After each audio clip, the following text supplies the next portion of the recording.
ต่อไปจะมาเว้าถึงความเล็งมุมเนาะคือเก่าเลยบางที่ทุกคนอาจจะจือวิธีคิดไล่ความเล็งของวัตถุในการเคลื่อนที่ซื่อคือการพัวพันของการเปลี่ยนแปลงความไวต่อการเปลี่ยนแปลงของเวลาและความเล็งมุมก็คือกันเนาะมันก็คือการเปลี่ยนแปลงของความไวมุมต่อให้การเปลี่ยนแปลงของเวลา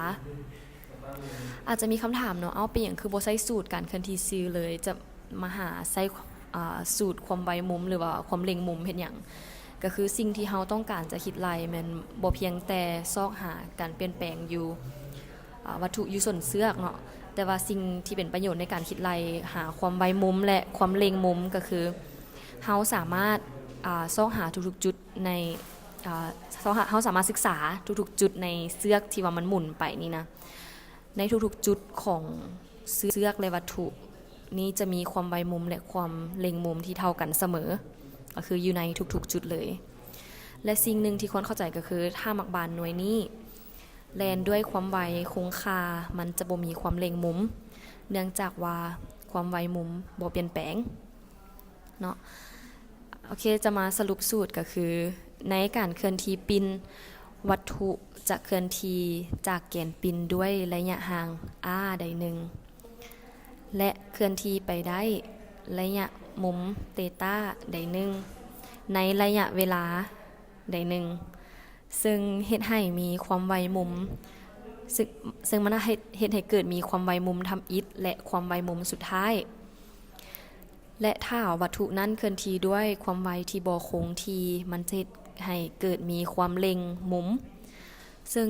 ถ้าเว้าถึงในเรื่องความเล็งมุมเนาะมันจะมีอยู่2อย่างก็คือเวลามันเคลื่อนที่ไวขึ้นค่าของมันจะเป็นค่าบวกแต่ถ้ามันเคลื่อนที่ช้าลงค่าของมันจะเป็นค่าลบฉะนั้นเวลาที่ว่าแต่ละคนคิดไล่ความเล็งออกมาอาจจะเป็นค่าลบก็บ่ต้องตกใจเนาะเพราะว่ามันเอิ้นว่ามันผ่อนลงหรือว่าเอิ้นว่าการเคลื่อนที่ผ่อนโอเคมาสรุปสูตรกันเลย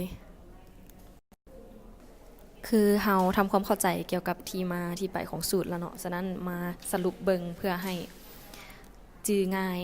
แล้วก็เฮาสามารถเทียบกันได้เลยสำหรับสูตรของการเคลื่อนที่ซื่อและการเคลื่อนที่ปินในการเคลื่อนที่ซื่อเนาะความไว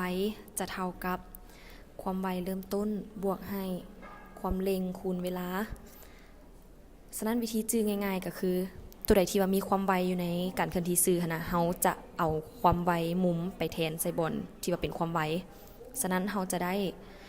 ความไวมุมสุดท้ายจะเท่ากับความไวมุมทำอิฐบวกให้ความเล็งมุมต่อเวลาและหลังจากที่ว่าเฮาแทนความไวมุมไปใส่ความไวแล้วเนาะเฮาจะแทนความเล็งมุมไปใส่ความเล็งธรรมดาเนาะก็คือสรุปง่ายๆคือถ้าสมมุติสูตรใดที่ว่ามีความไวเฮาจะเอาความไวมุมไปแทนใส่และบอนใดที่ว่ามีความเล็งเฮาจะเอาความเล็งมุมไปแทนใส่และสำหรับระยะทางคือเว้ามาต้นคลิปเนาะว่ามันจะคล้ายๆคือกันกับเวลาวัตถุนี้เคลื่อนที่ปินไปได้ในระยะเทต้าใดหนึ่งฉะนั้นเฮาจะเอาเทต้าไปแทนใส่ระยะทางที่ว่าวัตถุนั้นเคลื่อนที่ไปได้เนาะโอเคหวังว่าทุกคนจะเข้าใจสำหรับความไวมุมและความเล็งมุมเนาะถ้าใครมีคำถามอย่างก็สามารถคอมเมนต์ไว้คือเก่าแล้วก็ถ้าตอบได้ก็จะตอบเนาะถ้าตอบบ่ได้ก็จะไปหาคำตอบมาให้เข้าใจหลายๆที่ว่าเบิ่งมาจนจบ